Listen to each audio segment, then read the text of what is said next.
बारा जिल्लाको समथर भूभागमा फैलिएको देवताल गाउँपालिका एउटा यस्तो बस्ती हो जसले जीवनको सङ्घर्ष लुकाउँदैन, बरु खोलिदिन्छ।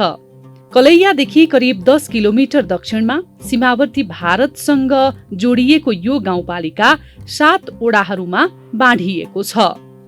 बडकी फुलवरिया, पिप्राडी गोठ, दक्षिण झिटकैया, पिपरपाती जब्दी र रौबाही जस्ता गाउँहरूले यहाँको कथा बोकेका छन्।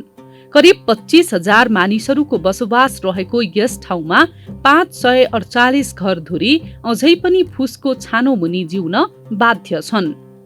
आर्थिक रूपमा सक्रिय जनसङ्ख्या भन्दा बेरोजगारीहरूको संख्या अझै बढी छ। 44.6% जनसङ्ख्या कुनै पनि आय आर्जनमा संलग्न नै छैनन्। यहाँका 60% मानिसहरू खेती किसानीमा आश्रित छन्, तर त्यो खेतीलाई आधुनिकताले छुन सकेको छैन। अझै 330 घरधुरीमा शौचालय छैन र किशोरावस्थामै विवाह र मातृत्व भोग्न बाध्य 150 भन्दा बढी किशोरीहरू छन्। यो भूगोलमा शिक्षा भनेको जस्तो पहुँचमा छैन। साक्षरता दर 59.1% मात्र छ। त्यो पनि पुरुषको तुलनामा महिलाहरू अझै निकै पछि छन् र दलित समुदायको साक्षरता अझै अँध्यारोमा छ। मुसहर, चमार, पासवान, खतबे र डोम जस्ता दलित समुदायहरू यहाँको सामाजिक संरचनामा थिचिएका छन्। गरिबी, दाइजोको बोझ, छुवाछुतको घाउ र शिक्षाको अभावले उनीहरूको जीवन निरन्तर काकाकुल बनिरहेको छ। आवाज महाअभियान अन्तर्गत हामी देवताल गाउँपालिकामा रहेका विपन्न मधेसी दलित समुदायका परिवारहरूको आवाजलाई केन्द्रमा राखेर हाम्रो अभियान अघि बढाउनेछौँ। देवताल गाउँपालिका वडा नम्बर 4 र 5 का मधेसी दलित समुदाय राम र पासवानसँग आज हामीले गाउँपालिकाकै परिसरमा नागरिक संवाद गरेका छौँ।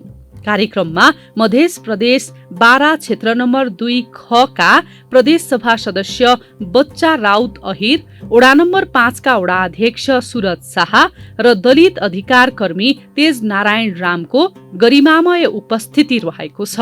आवाज महाअभियान अन्तर्गतको टेलिभिजन कार्यक्रम आवाजमा सन्दीप यादवको नमस्कार।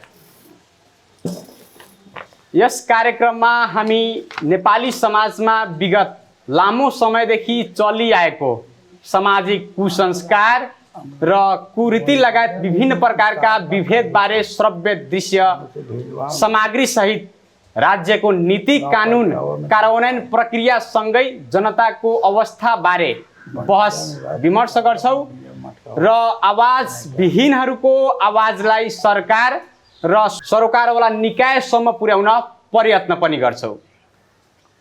स्पेस 4K टेलिभिजनद्वारा सञ्चालित कार्यक्रम आवाजको टोली आज बारा जिल्लाको देवताल गाउँपालिकामा आइपुगेको छ र आजको कार्यक्रम पनि देवताल गाउँपालिकाको कार्यालयमै रेकर्ड हुँदैछ।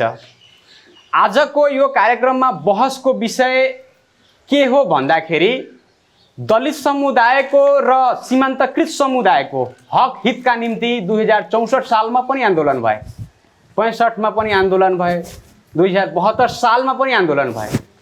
ती आन्दोलनबाट दलित समुदाय र सीमान्तकृत समुदायले के पाए, त्यो आन्दोलनको उपलब्धि के हुन् र अहिले पनि दलित समुदाय उत्पीडनमा छन्, गरिबीको दुष्चक्रमा फँसेको छ, विभेदको शिकार हुँदैछ।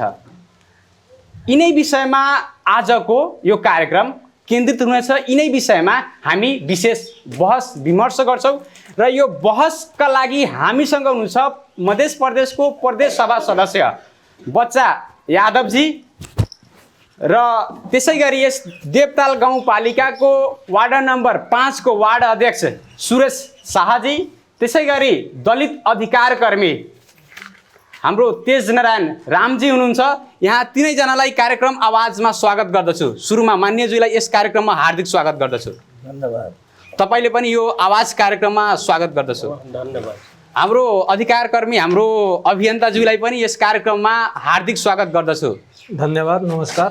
र यस यो कार्यक्रममा वार्ड नम्बर 4 र 5 बाट लगभग हामीसँग 100-150 जना सहभागीहरू पनि हुनुहुन्छ। यहाँ सहभागी भएका सहभागीहरूलाई पनि कार्यक्रम आवाजमा स्वागत गर्दछु। तपाईँ सबैलाई कार्यक्रम आवाजमा स्वागत गर्दछु। अब म ढिला नगरिकन आजको बहस विमर्शको कार्यक्रमको सुरुवात यहाँ सहभागी भएका सहभागीहरूको प्रश्नबाट गर्न चाहे। के भी नमस्कार। हम देवताल 5 वार्ड नंबर 5 से बानी, बच्चू राम नाम बा, टोल धुरहा। दोबारा से नमस्कार। हम माननीय साहब के भी करतनी, जितना भी यहाँ कर्ता लोग अधिकर्मी लोग बा सब लोग में नमस्कार बा। बात कथी बा, दलित के पीड़ा। दलित लोग में तो बहुत पीड़ा बा जी। कथी कथी पीड़ा बताई। पीड़ा कथी बा कि सर्वप्रथम पहले कथी होला, चुनाव के टाइम आवेला तो घर घर में ढुक के दलित लोग से वोट ले लेवेला लोग। काम के जब दलित के समय आवेला, वोट लेवेला की कह के वोट लेवेला, कथी कह के वोट अपने लेवेला। के सब सुविधा दे, हम अपने के सुविधा ला आगा लड़म कह के वोट ले लेवेला लोग, नेता लोग। लेकिन फिर भी वैसन काम करे ना सकेला लोग। अभी के स्थिति कथी बा कि इहे देवताल में हमनी के कथी कथी सुविधा मिलल बा उतना बात ना जाने सकल बानी। जैसे कि ई वार्ड नंबर अहाँ 5 से थी, तो 5 नंबर वार्ड के दलित समुदाय के समस्या की छै? दलित समुदाय की समस्या में पड़ल छै, की अवस्था छै दलित समुदाय के? सर्वप्रथम पहले तो कथी बा सर, जे हमनी के सबसे ज़्यादा मगर दबावल किस्म के बराबरी में ना बुझेला लोग। बराबरी में ना बुझेला कथी बात हो कि छुआछूत, उठन बैठन, खान पियन के हिसाब से बहुत दूर रखेला लोग। मतलब छुआछूत माने लागल। हाँ, मतलब सामाजिक भोज भतेर में अहाँ सबके शामिल न कराबै छै ना। वैसन किस्म से हमनी के कथी बा कि टोल धुरहा में विशेष किस्म से वैसन लागेला।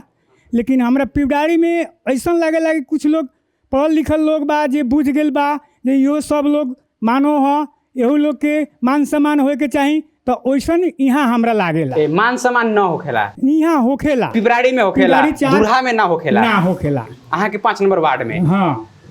दोसर का बात कथी बा कि हमनी के अधिकार कथी कथी मिलल बा ओ किस्म से कार्यक्रम करके ना जनावे सकेला लोग। जीतल प्रतिनिधि लोग जे भी बा उ लोग, चाहे देवताल के मुखिया भी होखस, चाहे देवताल के वार्डा भी अध्यक्ष होखस, उ लोग ना जनावे सकेला। अगर साल में एको गो दलित के कार्यक्रम चला के दलित लोग के सचेत करे तो हनी खातिर है यही सुविधा सरकार देले बा, उ चीज़ हमनी कर रहल बानी स।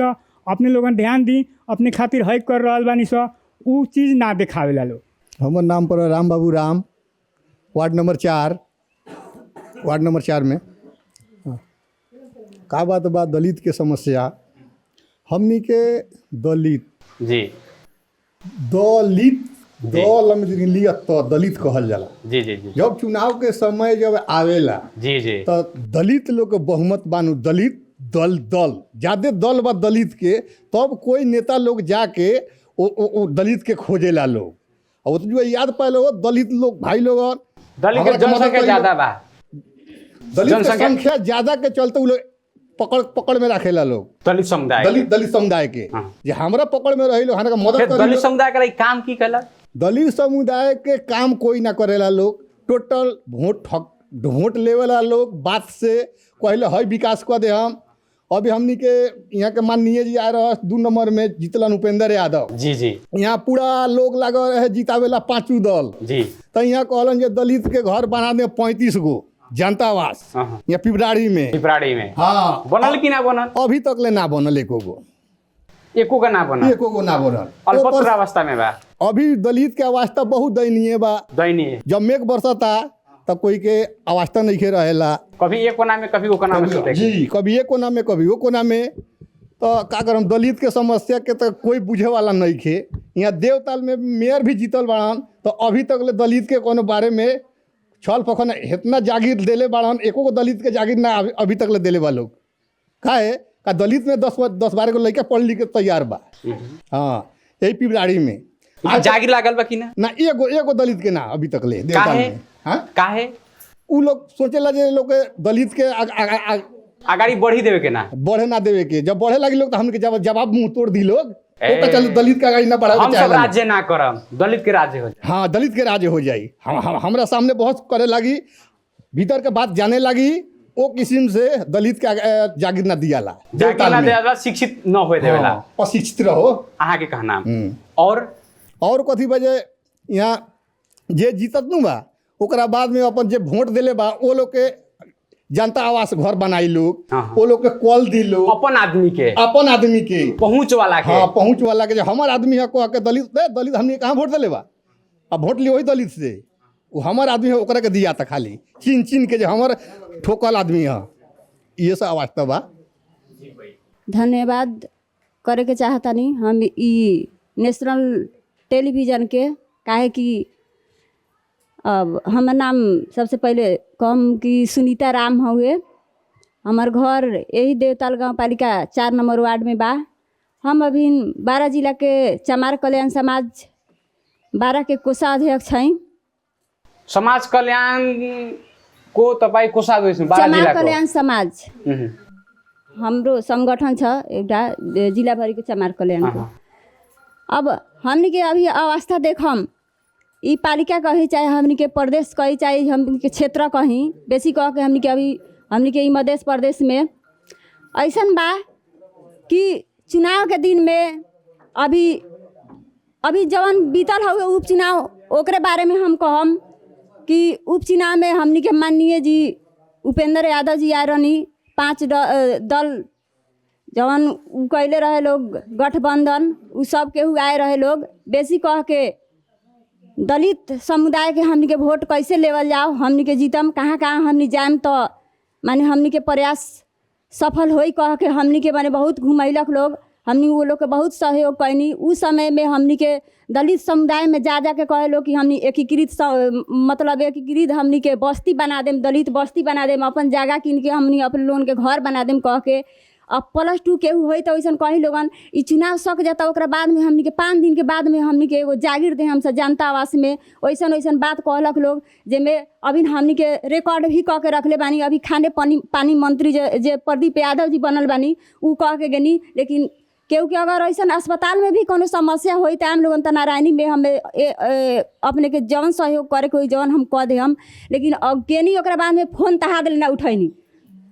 ओकरा बाद में कथी भेल कि नाव छानबीन के देवल जाओ लगले भेलक कि घर बनावे के बा कह के, हमनी के छानबीन कह के देनी सके, केहू के सफा अवस्था नहीं के, उनका रहेला घर नहीं के, प्लास्टिक तान के रहेला लोग, वैसन के माने ना दे के केहू तक ठीके बा वही लोग के देलक लोग, तो ठीक बा वही लोग के देलक लोग। तो खाली अभी केहू के कुर्सी बा, केहू के अभी खोनाइए के बाकी बाटे। उ लोग मेघ बरसेला, जाड़ा के दिन आवेला तो दूसरा के घर में जाके उ लोग बास बसेला लोग, दूसरा के घर में केहू बेसी दिन ना रहे। घर के समस्या छै, घर के समस्या है। ओकरा बाद में हमनी के दलित समाज के उ लोग तो हमनी के कितना विश्वास करेनी कि केहू पर देवेनी कि हमनी के मतलब हमनी के उ लोग कुछ राहत दी लोग, राहत करी लोग। अभी भी अब हमनी के पालिका के बात को हम चाहे और हमनी के जिला में भी बात को हम, दलित लोग के जैसे हमनी के गाँव घर में भोज होखेला और दलित लोग गैर दलित लोग के भोज होई तो अपने सब लोग सूद जाई तो दलित लोग के अंगे बीजे देवे जाला लोग, उ दलित समझ के जाला लोग कि दलित लोग हमनी के कबो खियाम तो कबो खाई,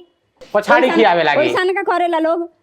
अपने के अभी हमनी के शादी संबंध करम सा तो हमनी के द्वार पर उ लोग भोज ना खाला लोग, वो लोग के परमीन के द्वार यानी कि गैर दलित लोग के हमनी के द्वार पर भोज बनाम तो उ खाला लोग। सुन अहाँ जे कहै छी ओसे प्रमाणित होइ छै कि छुआछूत अभी भी बढ़ले छै, अभी भी हमनी से छुआछूत के कारण से परमीन के ठाउँ पर जगह पर गांव घर में खियाबै छै जी। अहाँ अपन द्वारे पर नहीं खिया सकै छियै, नहीं खातै जी, छुआछूत छै ना हेतै। हम रंग से और महिला दीदी बहनी से हम प्रश्न लेवे के चाहम।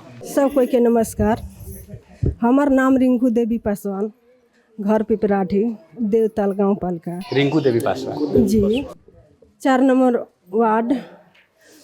वार्ड के वार्ड सदस्य हैं। दलित वार्ड सदस्य जी। तपाईँ पनि एउटा जनप्रतिनिधि हुनुहुन्छ, ल भन्नुहोस् आफ्नो समुदायको समस्या के छ भन्नुहोस्।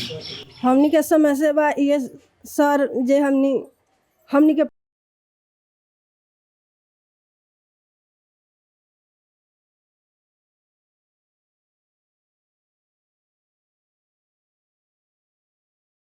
करा ले हैं, आ सही करा के आ उ अपने काम करे, ए, हमनी से पूछे पाछ ना करे। हम मुखिया जी बानी इहो आम सन तो इहो हमनी के उतना हमनी के इथी ना रखेनी हमनी के जी हमनी वास्ता ना के करे जी इंसान हमनी का के है अब इहे लोग के एती जे काहे ना करे नी लो हमनी के दलित बानी सन, हमनी के पढ़ल लिखल बेसी नहीं खी सन वही से नी ये समस्या बा सर। ल हो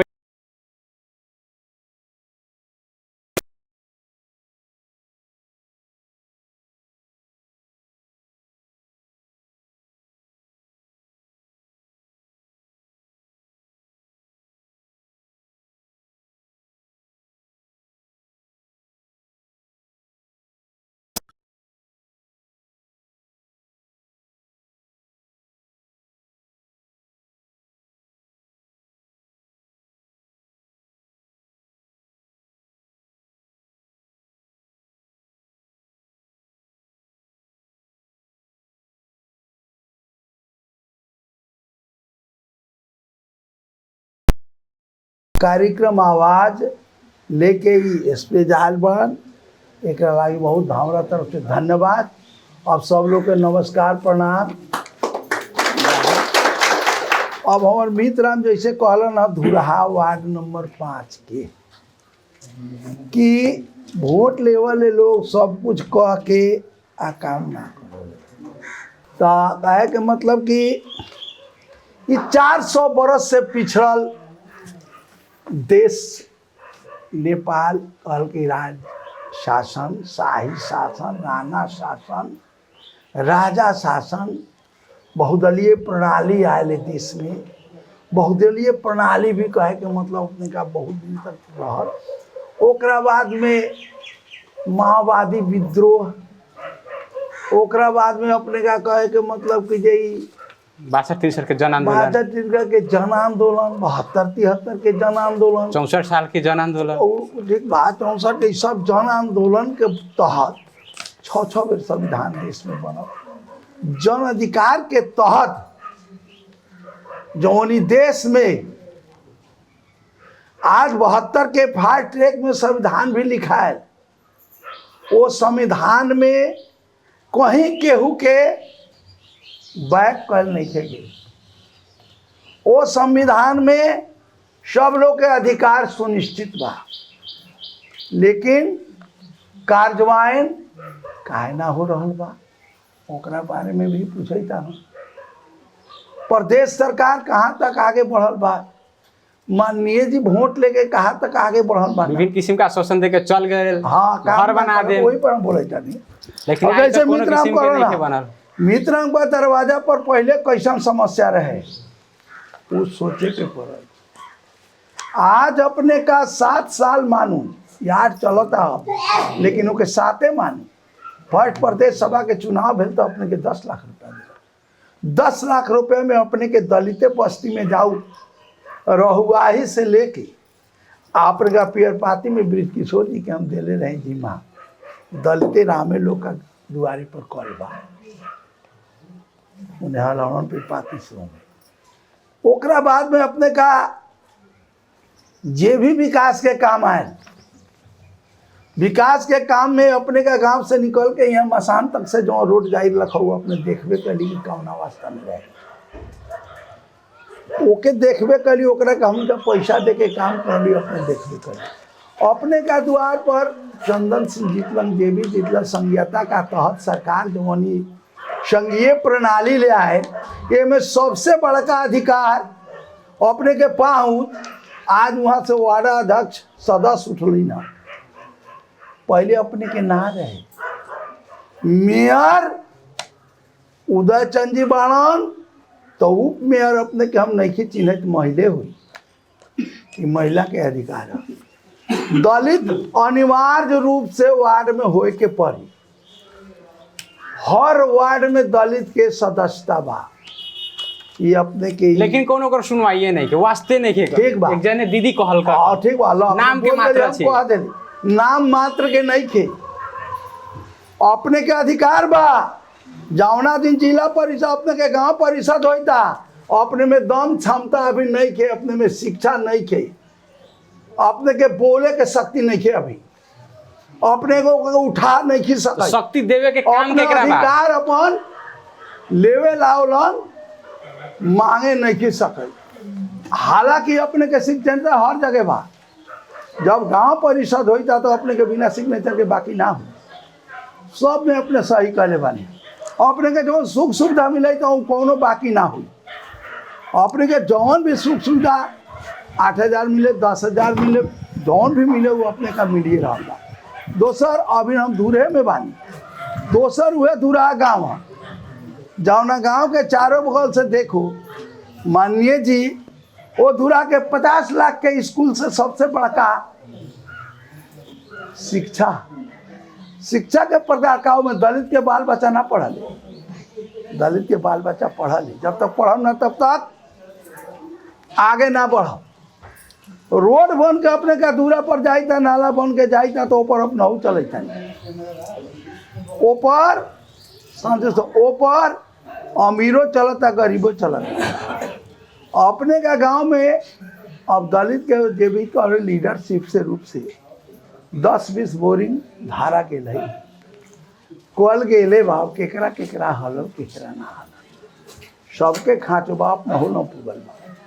अपने का गांव घर में पहले कौन अवस्था रहे कि कान पर टांग के भल आज से 6-7 बरस पहले सनफुलवा में डिलीवरी अवस्था केस रहे, वो जनी ना जा सकल, एम्बुलेंस ना जा सकल, मर गए। आज के अवस्था बाकी गाँवना गाँव में अपने के कार ना जाए, गाँवना गाँव में अपने के कार ना। यहाँ बात आयल बा घर की आवाज घर के बात सुना जो उहे पड़े जानी, घर के जो नहीं बात कहला ना, घर के आवाज है।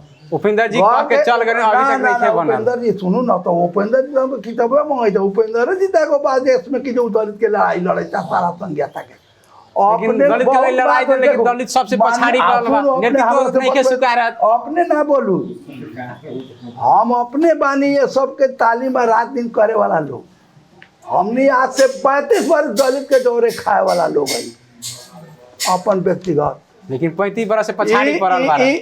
उठ जाब, अपन संघर्ष ना करम तो अपने आगे ना बढ़म तो मेयर में मध्य प्रदेश में मेयर ना जी। आप डिस्कस क्या कर रहे हैं? आप डिस्कस मत कि हम जहाँ पुगे हुए का बात कहिए।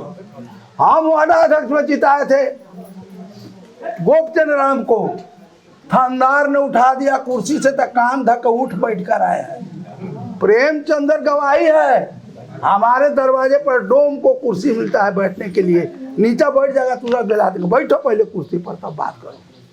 हमारे भोज में सभी लोग को खिलाते हैं, साथे साथे वो लोग जाते हैं, देखते हैं, पूछिए जिस चाय का गिलास में हम चाय पीते हैं उस गिलास में उनको भी पिलाते हैं।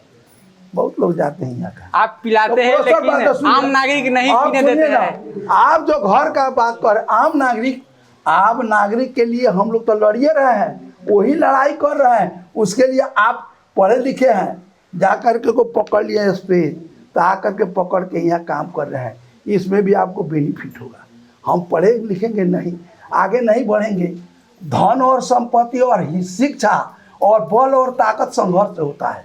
दलित के यहाँ पर मुखिया थे हमारे भाई, इनका पिताजी सकल राम, उनमें क्षमता था, वह एक पिलर थे, वह सभी लोग का काम करते थे, तो कैसे पिछड़े थे?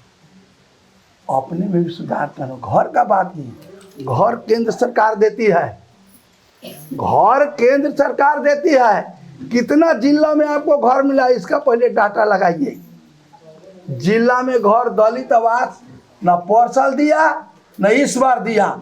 पार्टी ने हुदार में पर साल महेंद्र नारायण निधि आवास दिया, इस बार दे दिया है मदन भंडारी आवास कार्यक्रम, और उसमें पैसा रखा है 1 करोड़ 1.5 करोड़। जिला भर में 8-4 दूना 8 प्रदेश सभा हम लोग, 4 माननीय 12 और समानुपातिक उनके 16-17 आदमी है। कितना घर बनाइएगा? कौन कौन मानिए, एक घर नहीं पड़ता है, 2 घर नहीं पड़ता है। पर साल के बाद में हम संयोजक थे, 16 मात्रे घर था, 16।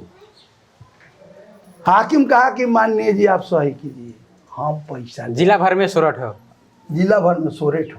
अब आपको कह दिया तो 1.5 करोड़ रुपया है, देखिए कै ठो घर बनेगा मिलाइए जिला भर में, तो प्रदेश सरकार देती है। देखिए तो वो कहे कि माननीय जी आप सही कीजिए, हम पैसा लाएंगे, हम मेहनत करेंगे, तो वो क्या किए कि हमने सही किया, 150 पर सही, 200 पर किया, लेकिन वो पैसा ले आकर के कुछ दलितों का, सभी लोगों का, यहाँ भी बना है 5-7 तो दलित का घर बना, पैसा पर साल का भी अभी नहीं दिया है सरकार, केंद्र सरकार नहीं दिया है उसको, अभी भी अधूरा है। आज कल आज कल आज कल हो रहा है। आज निलंबन हो गया है राजेंद्र शाह, अभी आज किसी का नियुक्ति होगा तो पैसा निकलेगा, तो फिर बाकी घर में एक ही बार सब घर सरकार निर्णय कर देती कि गांव पालिका या प्रदेश सरकार पहले संपूर्ण दलितों का घर बना देना है, उस बजट से सभी दलितों का घर बन जाए। वो तो सरकार नहीं करती है। सरकार तो यहाँ आपको दिया है, जिस तरह हम उदाहरण पहले भी कह दिया लोगों को कि बोरिंग का बात किए थे, कल का बात किए थे, सरकार कटौती कर दिया, नहीं दिया। सरकार कटौती कर देते तो आप लोग क्यों बोलते हैं चुनाव के समय में हम ये देंगे वो देंगे? सुनिए, हम लोग आवाज उठाते हैं। जनता जो है आधारभूत आवश्यकता, घास पास कपास, रोटी कपड़ा मकान जनता को चाहिए, लेकिन यह चीज को सरकार को सुनना पड़ा ना ऊपर। सरकार कहती है नहीं, सरकार के सुनाने के काम किसका है? हमारा है, हम आवाज उठाते हैं। आज हम लोगों ने आवाज उठाते क्यों नहीं बना? सुनिए ना, आज हम लोगों ने दलित, आप कहने का मतलब प्रेस विज्ञप्ति, हर चीज का हम लोगों ने कहने का मतलब कि लगभग 54-55 ठो विधायक को पास कर दिया है। लागू कहाँ तक हुआ है? हमने तो आवाज उठा रहा है कि मधेसी का बेटी को पुलिस बनाओ, मधेसी का बेटा को पुलिस बनाओ। हम लोगों ने धारणा दिया, मुख्यमंत्री गया, बात किया देगुआ से, ओली से, सभी से, लेकिन उन लोग कहाँ अधिकार दिया? हम लोग को आते हैं पुलिस अपने बना देता है, पंगु बना के रखा गया है मध्य प्रदेश को। अधिकार दे दिया है गांव पालिका में, अधिकार दे दिया है केंद्र सरकार में, वो जो चाहेगा होगा। प्रदेश के अंदर में रखना चाहिए। प्रदेश के अंदर कहाँ का, किस देश में ऐसा संघीयता है जो प्रदेश सरकार माननीय अकेला हम आए हैं मोटरसाइकिल पर, कोई सुरक्षा नहीं है। और अभी मेयर साहब को गाड़ी है, उप मेयर साहब को गाड़ी है, ये लोग गाड़ी पर चलते हैं, लोग हम लोग खलिया चलते हैं, कोई कहीं कुछ नहीं है। सीधा प्रदेश। अब कहने का मतलब हम लोग को अधिकार से कटौती किया है, हम लोग लड़ाई कर रहे हैं। जो भी जितना भी सके है इस देवताल गांव पालिका में 25 से 30 से ज़्यादा घर बना होगा। अब दलित का सुनिए 25 से 30 ज़्यादा घर बना होगा, अमुआ से लेकर यहाँ तक के आप बोलिए, हम कह रहे हैं आपको कहने के बाद सनफुलवा से लेकर के जहाँ पर हर आदमी चाहता है कि हम जनता को जबान दिए वो काम करेंगे, काहे तो कल जाएंगे तो कहेगा नहीं। आज इस गांव में भी जो भी विकास रहा हो रहा है ये, लेकिन हमारा कहना क्या है, इसमें भी कमी क्या है? हम कहते हैं सभी लोग अलग अलग लड़ाई आप करते हैं। आपको बोली है, आपको हमारे रिंकू जी कि हम फलाने का कोषाध्यक्ष है, रे आप अलग है, पासवान अलग है, तांतवा अलग है, कहने का मतलब कि मुसलमान अलग है, थारू अलग है। इस सब लोग अलग अलग लड़ाई करते हैं, इससे अधिकार नहीं मिलेगा। कल हम बैठे हुए थे, हम लोग मेची से महाकाली का कमती में 4000 से ज़्यादा उपस्थित था। आपकी सारी दलित लोग थे, दलित आदिवासी जनजाति, थारू, छुआछूत, भेदभाव, इसी का बैठक हुआ था। आज इसका किताब लिखने वाले उपेंद्र यादव और वो आवाज़ उठा रहे हैं कि इस संघीयता का कोई महत्व नहीं है जब तक छुआछूत, भेदभाव आई सब रहेगा, तब तक कोई मतलब नहीं है लोकतंत्र का। सबको आवाज, पहचान, सबके साथ बैठना, अंत होगा, सबको मानना। छुआछूत उसी दिन तो अंत होगा जब सभी लोग कॉन्शियस हो जाएंगे, सभी लोग साक्षर हो जाएंगे। देखिए हम नहीं मानते हैं, लेकिन इस गांव का, इसी गांव का वो लोग मान ले, अपने करिया काबर है, देह पर उनका कपड़ा देखिएगा तो साफ मन नहीं करेगा कि सामने बैठाइए वो है वही। अब जानते हैं क्या कहता है, ऐसा मार है ना तो तू जाइए तोरा वोट ले के हवा, तू अपन मिलावा खा बैठी है, माने हमनी का उसे मतलब नहीं। ये बात है कि ना, ये बात है कि ना। हमारे गाँव में दुर्गा भाई रहे, वो कहते हुआ जान रे करके दाम पैसा फाजरा ही करा। फर्स्ट क्लास बेटा जमार के बाद हम महेश राम के घर में जा करके खाना बनवा के हम लोग खाते हैं। रूपनारायण से खाना बनवाते हैं, एक एक थाली में खाते हैं। थोड़ा सा हम जो भी करते हैं उसमें वो भी लेता है, हम भी लेते हैं। वो मान लिए हम है, ये नहीं कि हमारा मन तू लोते क्या हम लेके वैसा हम है। हमारा घर है, लोग को देखते हैं तो हम लोग कहते फलान में पानी ले आती का पीऊँ, तो उसे पानी मंगा के पिलाते। छुआछूत अंधे के मेन अस्त्र साक्षर है, भेदभाव शिक्षा। साक्षर जो है, जो अच्छा आदमी होगा, जो सही आदमी होगा, वो कदर करेगा, विचार करेगा, वो भी मानो हम भी मानो। जाति दुए और होता बात है। आया है सम्मान के, सम्मान भी हाँ। हमें नहीं किया जाता है समाज में। हाँ तो सुनिए, समान वही जो असाक्षर है, जिसके ज्ञान नहीं है, जो जैसे में हमारे जो संविधान है, संविधान का धारा 16 प्रश्न बोल दिया है कि सभी नागरिकों को सम्मान पूर्वक बांचने का हक है। उसी का तो लड़ाई हम लोग कर रहे हैं कि जब तक सबका सम्मान नहीं होगा, जब तक सबका जो साक्षर है, साक्षर नहीं है, उसको भी सम्मान करना चाहिए। संविधान ने भाषा में सुनिए, उतना ही नहीं, भाषा में सभी का अधिकार होना चाहिए, हर भाषा में। आपको मालूम है कि नहीं, रानी जी ने भाषा को पास कराया प्रदेश में, तो सभी लोगों ने विरोध कर दिया, पूरा विरोध। सभी भाषा को अधिकार मिलना चाहिए, मधेसी भाषा भी अधिकार मिलना चाहिए, बज का भी मिलना चाहिए, संस्कृत को भी मिलना चाहिए, नेपाली भी मिलना चाहिए, हिंदी भी मिलना चाहिए, थारू का भी मिलना चाहिए, आदिवासी जनजाति जितना लोग का भाषा सभी का अधिकार हो। सभी भाषा कहने का मतलब राष्ट्रीय भाषा हो। वो हम लोगों ने, आप जानते होंगे, सुने होंगे, हम लोगों ने आवाज़ उठाया, आज भी वही है। तो हमारे को हम लोग भेदभाव नहीं करते हैं, हम लोग सभी का अधिकार और सम्मान और उन लोग का पहचान सभी में, कहने का मतलब उनका समावेशी, नौकरी हो, पढ़ाई लिखाई सब कुछ हो, सब में उनका अधिकार हो, सब में उनका पहुँच हो। वो लोग भी समझे कि आइए मैं कौन हूँ, मेरा भी दायित्व बनता है कि हम संघर्ष करें। आज उन लोगों में अपने आप में लड़ाई है। खुद सम्मान कब मिलेगा? मर जाने के बाद? मर जाने कब मिलेगा? मर जाने के बाद? दिला देने से नहीं होगा, वही हम लड़ रहे हैं। आप तो कहाँ लड़ाई कर रहे हैं? हम तो झूठ मूठ के आके आवाज सुन रहे हैं, हम वही लड़ाई लड़ रहे हैं। हमारे किताब में यहाँ के अभी तो दिखाएंगे, छूट गया बड़ी मुश्किल से। हम वही लड़ाई रहे हैं कि प्रजातंत्र उसी दिन होगा, लोकतंत्र उसी दिन होगा जिस दिन दलित, आदिवासी, जनजाति और सीमाकृत पिछड़े हुए सभी लोग को समान अधिकार होगा, सभी लोग का समान पहचान होगा। सभी को कहने का मतलब पहुंच के आधार पर 80% जहां दलित है उसका आरक्षण क्षेत्र होगा, वही लड़ेगा। दलित में कंपटीशन करके दलित लड़ेगा। ये लड़ाई हमें एक और बात, लेकिन हमको बोलने दिए, सुनिए, आप मत बोलिए। आज आप लोग अलग अलग होके लड़ते हैं। हमारे गांव में आप ही के राम लोग हैं। एक राम का जमीन खरीदा हुआ हो गया है 20 बरस, और दूसरा राम का कोहन तो रस्टरी वहाँ ढेउए ने खिले ले रही। तो कहते कहाँ ढेउआ दे ले बड़ा ऐसा तोर बाबू ले, तो बाबू तो मर गए, हम जानते नहीं। ये भेदभाव, ये दुर्व्यवहार, इस विचार को रखिएगा। आपके कहने के मतलब एक आपस में मिलावट है, मिलावट है नहीं है। उन लोगों में भी एकता नहीं है। जो पक्का का घर बना लेता है, जो खुद ठीक हो जाता है, वो अपने आप में उसी से घृणा करने लगता है। वो नहीं पूछता है क्या। हम लोग तो हंसोत के उठा के रखते हैं कि एक आदमी हमारा नहीं कटे, कब इसका अधिकार सुनिए। अब मान लीजिए, अब हमें एक बात और बता दीजिए, ये जितना नागरिक उपस्थित है वो लोग आवास का समस्या खेप रहे हैं। आवास का समस्या है, घर का समस्या है।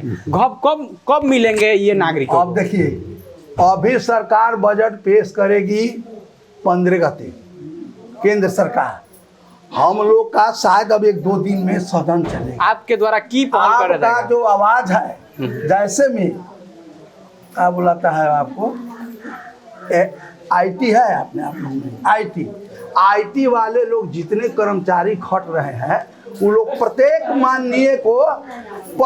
माननीय को अपना एक तो किताब दिए हैं कि आप लोग हमारा आवाज़ उठाइएगा। तो कल भी हम लोग बैठे थे, आज आपका आवाज़ सुन करके हमारा बात आप सदन में सुनिएगा कि सबसे प्राथमिकता नंबर 1 में प्राथमिकता दलित का घर को होना चाहिए।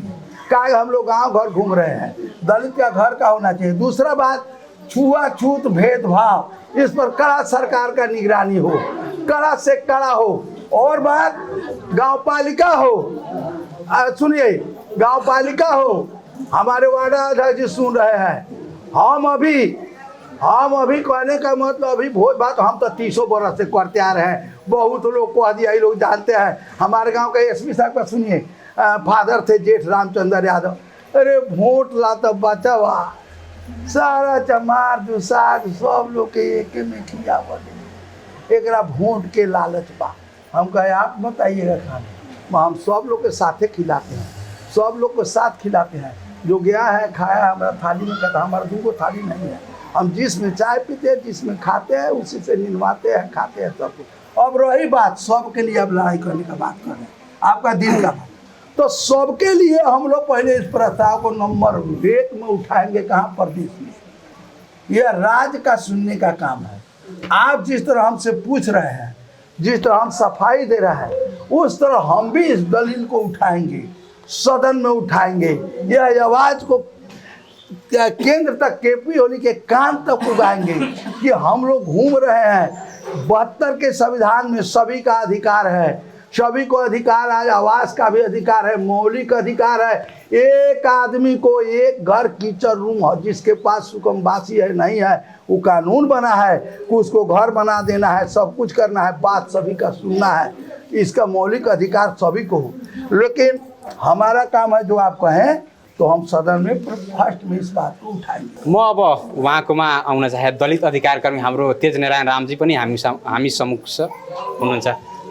यहाँ जतिपय प्रश्न उठेका छन् हैन, दलित समूह अझै पनि उत्पीडनमा छन्, विभेद खेपिराखेको छ हैन, आवासको समस्या खेपिराखेको छ हैन, सम्मान छैन समाजमा, सम्मानपूर्वक बाँच्न पाउने जुन संविधानले ग्यारेन्टी गरेको छ हैन, संविधानको धारा 16ले, त्यो धारा 16 को दलित समुदायले उपभोग गर्न पाएका छैन, सम्मानपूर्वक बाँच्न सकेका छैन समाजमा हैन। के कारणले होला? संविधानमा हामी दलित विरुद्धको छुवाछुत तथा विभेद विरुद्धको हकको हामी कानुन बनायौँ, मौलिक हकको रूपमा व्यवस्था गर्यौँ, तर त्यो व्यवहारमा छैन, लागू छैन। किन यी समुदाय अझै पनि छुवाछुतको शिकार, विभेदको शिकार, उत्पीडनको शिकार हुँदैछन्? कारण के होला मुख्य? बहुत अच्छा सवाल भी आयल था दर्शक लोग से, माननीय जी से भी बहुत अच्छा बात आयल था दलित अधिकार के सवाल में। माननीय जी कहनी है कि दलित ला हम बहुत माने लड़ाई योगदान हमार हर समय हम दलित ला दे रहल बानी। 30 बरस पहले से भी भोज भतेर से लेके छुआछूत के माने विरुद्ध में माननीय जी दलित अधिकार ला वहाँ के अग्रसर बानी, लड़तानी को आके वहाँ के अपन माने मंतव्य रखनी है। वैसा ही माननीय जी कहल चीज एगो कार्बाइन के एगो बहुत लम्हर पक्ष, ई प्रदेश के दलित अधिकार के एगो कार्बाइन के लम्हर पक्ष। जब में अपने लोगों ध्यान देने की नाम माननीय जी यो बात कहनी है कि प्रदेश सरकार से 10 लाख रुपया दलित के कॉल ला धारा ला ward number Devtal ward number 7 में ले आके बीरी किशोर यादव जी के देनी हम दलित के घर परिवार में कॉल हला देवेला। हमरा कहे का मतलब कि जे हमर जे रक्षक बा उहे भक्षक अगर हो जाए तो हमरा के रक्षा के करे। दलित के नाम पर प्रदेश सरकार से बजट आयल 10 लाख रुपया, लेकिन का वार्ड नंबर 7 में अपने पिपरपाती में रहुआई में कहिए चाहे जाबका रामपुरवा में दलित वैसा ना रहे कि 10 लाख के कॉल अपना समुदाय में केकरा आवश्यकता बा केकरा आवश्यकता नहीं कि वैसा हलाए वाला ना रहे कि बीरे किशोर जी हलाइयन कॉल। सवाल उ रह गए। दूसरका वहाँ के एगो और बात कहनी है, उपेंद्र यादव जी दलित ला बहुत ज्यादा लड़े वाला किताबें छाप दे हन, छपले दलित ला लड़े वाला बहुत बड़का एगो मसीहा हुआ, दलित के मसीहा हुआ। आज से देख लो हम, आज से ठीक 1-1.5 महीना पहले अपने लोगों ने देखले हो हम वेट कर सिराहा के नवराजपुर गांव पालिका, सिराहा के नवराजपुर की भगवानपुर गांव पालिका और रही गाँव पालिका और रही गांव पालिका में वीरेंद्र मली डोम के जिनका घर उजाड़ दिल गेल उपेंद्र यादव के पार्टी से निर्वाचित गांव पालिका अध्यक्ष डोम परिवार वहाँ जग लागे जात रहे, ढोंगी लोग जग लगावत रहे। डोम परिवार वहाँ 20 बरस 30 बरस से बैठल आ रहे। वो डोम परिवार के गांव पालिका अध्यक्ष अपना से जेसीबी ले जाके घर ढहावा के आ वहाँ के 2 फीट 3 फीट माटी तक लोग कोड़वा के हटवावल गए उपेंद्र यादव जी के पार्टी के गांव पालिका अध्यक्ष से। के नहीं हमने विश्वास करी कि बयान उपेंद्र यादव जी दलित के मसीहा हुआ, चुनाव के 2 बरस बा आज तो बचो जी दलित के मसीहा हुआ, सुरेश जी दलित के मसीहा हुआ। हमने के तो अधिकार उठेबे करी लोग, हमने से वोट मांगबे करी लोग, काहे कि हम अपने लोगों ला काम करते नहीं, काम कैले बानी तो कथी कथी कैले बानी उ प्रश्न आ जाएगा पड़ल। अपने जनता आवास के बात कहनी है, यह जनता आवास जब यह केंद्र सरकार के माताहत में रहे तो निष्पक्ष रूप से यह देवताल गांव पालिका में 335 गो घर बनल हुई, जन में कोनो किस्म के बाधा अड़चन आयल हुई। लेकिन यह जनता आवास जहिया प्रदेश सरकार लागू होते मातहत, प्रदेश सरकार के माताहत में जहिया गेल जनता आवास, हमारा माननीय जी 12 जिला के वहाँ के संयोजक में वहाँ अध्यक्ष रही जनता आवास के, जहिया से अपने के जनता आवास न जनता दलित जनता आज बिचली में पड़ल बा।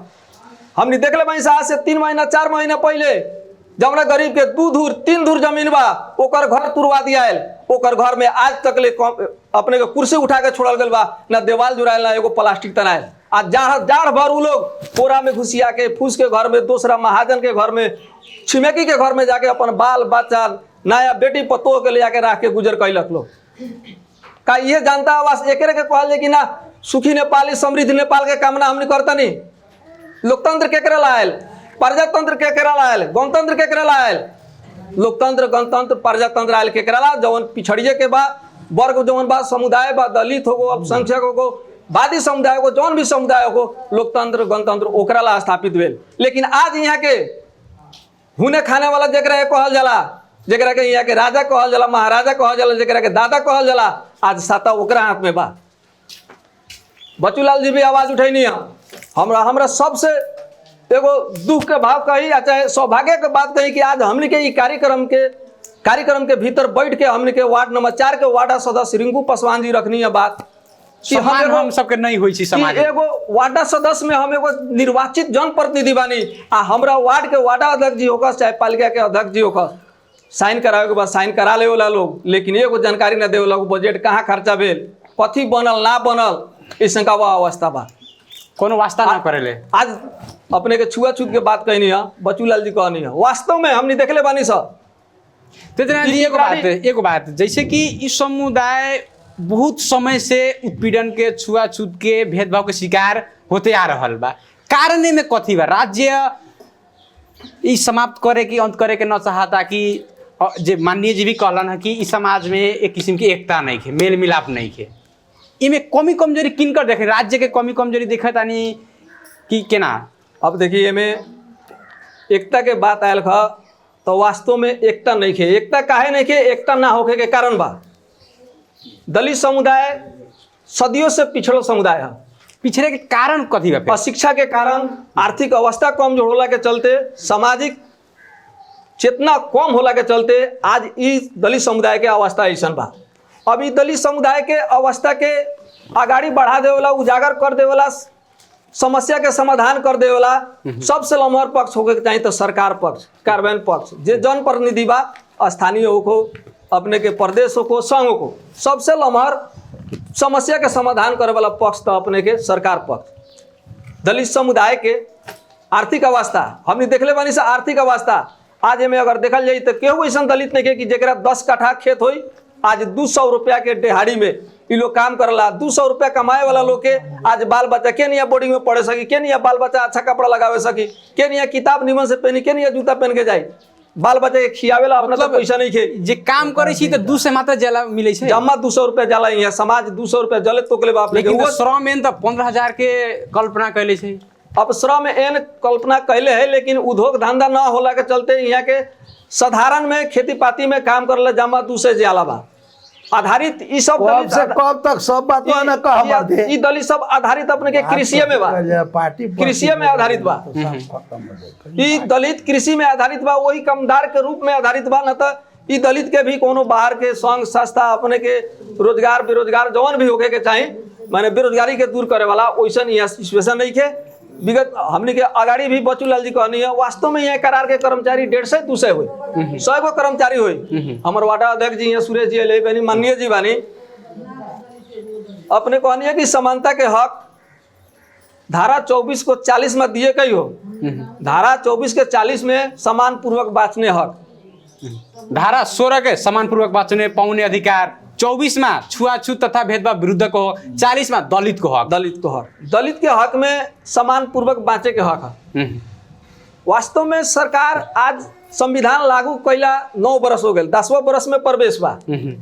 संविधान जो लागू भेल उ कितने दिन के भीतर में दलित के अधिकार के या चाहे संविधान के कार्यान्वयन कर देवे के हमर माननीय जी बताएं कि कितना दिन में सरकार ओकर माने कल्पना कले रही कि कितना दिन के भीतर में इस संविधान के हमनी कार्यान्वयन के पक्ष में जब कार्यान्वयन कॉल में कह के, लेकिन 3 बरस में कार्यान्वयन कॉले वाला संविधान आज 10 बरस में संविधान कार्यान्वयन ना हो सकल। एक दोषी के बा दलित समुदाय बा, ये जनता बा, सरकार के दोषी लोग बा, सरकार दोषी बा।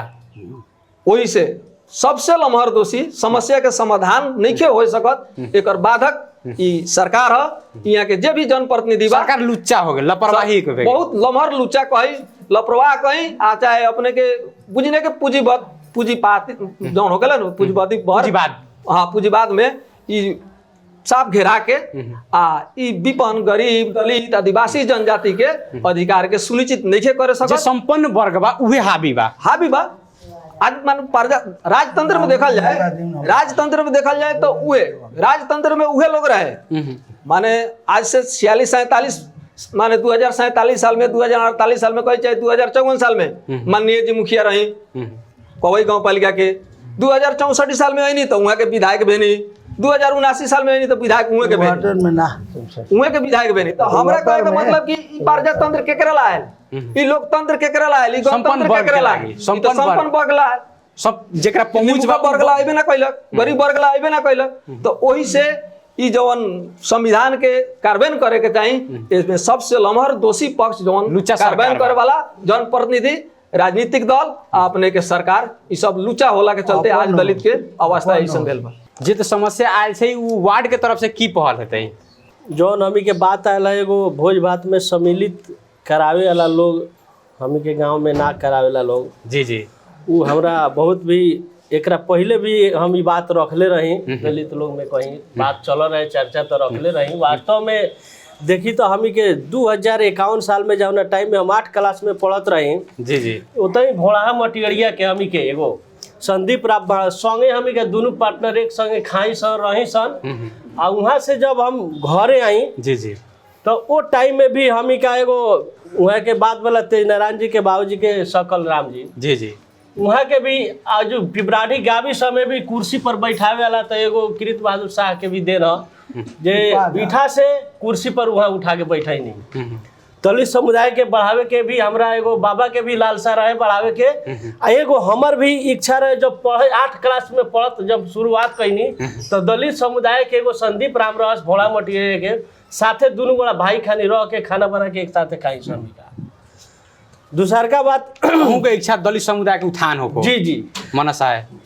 दूसर का बात आला दलित के अधिकार बतावे वाला तो दलित के अधिकार बतावे वाला भी तो कथी बा हमी के एगो नीचा से ऊपर ले देखल जाओ जौन हमी के ये समाज के अगुआ भी हो जाता उ ना चाहता पछिला लोग आगे बढ़ो या प्रधानमंत्री हो जाता तो मंत्री के चढ़ेला गाड़ी देता लेकिन कहता कि साइज में रह ना तो साइज घटा दे। तो अगर हिसाब किताब मतलब ज्यादा बात कैल बजट के तो तू साइज में रह ना तो तोहर साइज घटा दे, पद रद्द हो जाए। जौन भी हमी का एगो आयल हमी के उपेंद्र जी के बात आयल जौना टाइम में 35 गो घर बनावे के उमें हमार तेज नारायण राम जी भी साथे हमी के गाड़ी में घूम के वोट भी मांगनी सन जी जितावे में भी बहुत हमी के पहल भी रहल आ जितैनी से भी लेकिन दुख हमी के एगो ई कहाँ लागल जी जी जहिया जीत के गईनी ओकरा बाद में अइनी मझड़िया में फर्स्टे जी जी वहाँ अपना पार्टी के सम्मेलन रखनी वातावरण, लेकिन उ हमरा ई चीज के दुख लागल जे कम से कम एक बेर आके सब पार्टी के जितना लोग लागल है जी जी वो लोग के भी बैठा के एक बेर संतावना देवे के चाहिए जे रउआ लोगन के पाए से हम एतहाँ ले पुगनी जीतनी ओकरा ला धन्यवाद बा। इतनो दे देले रहतन तो हमके खुशी रही, धन्यवाद देवे नहीं जी ना वहाँ तक ले भी उनकरा से पहल हम के ना हो सकल बा। जी जी दलित लोग के घर आ खाना जौन बात बा जी जी ओमे भी बात हम रखबे कहने जे 8 क्लास से हम अपन खानी रहे नहीं सहे हमरा में छुआछूत नहीं के। जी जी एगो और बात आयल हमी के जनप्रतिनिधि रिंकू जी के वार्ड कोनो वास्ता नहीं करे वास्ता ना करे नी ओमे बात उठावे के चाहिए। हमरा कहे के मतलब वार्डे अध्यक्ष यहाँ के सब कुछ ना बानी पालिका में बात उठावे के चाहिए आ ना तो जे हमर बात अगर आगाड़ी उठाओ तो ओकरा के सहमति करे के चाहिए। जब हमरा में उ क्षमता नहीं के जे अगिला के दावे सकी तो जे हमर बात अगर उठा देलक ओमे सहमति भी करे के चाहिए, ओके पछाड़ी ना घींचे के चाहिए। दूसर का एगो करे के चाहिए। जी जी जी एगो और जौन कागज में हमी के नियम कानून बनल बा भेदभाव भी आज हटल नहीं थे। जो व्यवहार में हइले बा, व्यवहार में हमी के बढ़ले बा, कानून में हट गेल बा, व्यवहार में बढ़ले बा। जौन हम तो एकरा अंत करे के लागी अहाँ की पहल करम, की पहल कैले छी? अब हमी का तो एगो वार्ड के वार्ड अध्यक्ष माने छी, सामाजिक रूप से बहिष्कार कैले छी? जी जी हमी का उ तो ओमे लागल बानी सन, ऐसन बात नहीं के। अभी तक कई तरह के सामाजिक बहिष्कार कैले छी जे छुआछूत मनले बा? छुआछूत हमी का जैसे अब गांव में चाहे हमरा वार्ड में भोज भतेर वाला तो अनुगमन कैले छी जी। कौन भोज भतेर में दलित समुदाय के अलगे किया होता, कौन भोज भतेर शामिल में किया होता, अनुगमन कैले छी? जी जी हम बताओ तनी। अब जैसे कुछ लोग कथी होला नु अब दलित लोग भोज खियाई तो शायद हम देखे नहीं जे उ लोग हिंदुए का दूरा पर चाहे अन्य दलित लोग का दूरा पर भोज भात बनवावेला खियावेला लोग उ प्रयास वो लोग के करे के चाहिए जो वास्तव में हमरा दूरा पर आवतारन कि ना आवतारन। जैसे हम जहाँ भी गेल बानी जेकरा दूरा पर गेल बानी उ पूछले बा हम खाना खैले बानी पानी पीले बानी। अब दूसरा के तो हम ना कहम, लेकिन हमर एगो व्यक्तिगत उ चीज हमरा में नहीं है। जब तक अपना लड़ाई में अपना ही के करेला लड़ाई करही के परी, हक हितला अपन हिम्मत लगा के लड़े के परी। जैसे हम बताओ तक लड़े के परी। राजा के आएगी बारात में उम्मीद देखैले बा जे जब तक ले अपने हक मांगला से ना मिलेला हक ला लड़ाई लड़े के परी, छीने के परी। तो उ करे के परी अपने महिला होई या पुरुष होई। अगर सब दिन मानता नहीं हम एथी चलता दादागिरी चलता या हम एथी बानी यहाँ के कथी कहला जमदार लोग बानू सन आ ओकरे पीछे लागल हम तो कहियो संभव चीज नहीं के। हक छीने के परी, हक ला लड़े के परी। ओकरा ला हम एगो और बात कथी कहम, हम दलित लोग के जैसे महिला पति या विधवा एगो हमी का उमे भी हम अथी तेज नारायण जी भी ला के नौकरी भी यहाँ से ना मिलत रहे जावना टाइम में कुछ ही कल्या में ओकर जो पति का बेले तई स्कूल बनत रहे सट के मर गेलन ओकरा मर गेला के बाद में उ भेंट ना करे जावन थाना में जाके हमी का बुझी 10 बजे रात ले वहाँ एसपी से कह के लास्ट पोस्टमार्टम करा के ओकरा के समझौता करा के नौकरी के ओकर क्षतिपूर्ति दिवैले बानी सन। वहाँ तक ले भी अपन पहल कैले बानी सन। ऐसे दलित लोग में हमर अगर जहाँ तक ले पूछहारी बा या कहेला लोग ओमे हमर कमी कमजोरी नहीं खे पहल करे अब एगो रिजल्ट नहीं खे आवत। ना रिजल्ट नहीं पहल करे लेकिन रिजल्ट नहीं खे आवत। रिजल्ट तो आए रहे उनकर नौकरी मिलल यहाँ जे छुआछूत कहै छी हटावे हम पहल कहै छी छुआछूत हटलैए नहीं कि भोज भतेर में शामिल होइते बात नहीं। हम कहनी है जे अपने पहले उ चीज के उठावे के पड़ी या जबले हिम्मत ना रखम तबले ना होई। ल होई ल इतना कहत हम धन्यवाद और नमस्कार कर ल। यहाँ सहभागी भएका अन्य जनाको पनि म प्रश्न लिन चाहन्छु। हमार नाम मनसी पासवान है, देवताल गाउँपालिका वार्ड नंबर 5 तो जुरा कैसे बाकी जे विधायक जी बानी विधायक जी के अभी एगो बात आई है।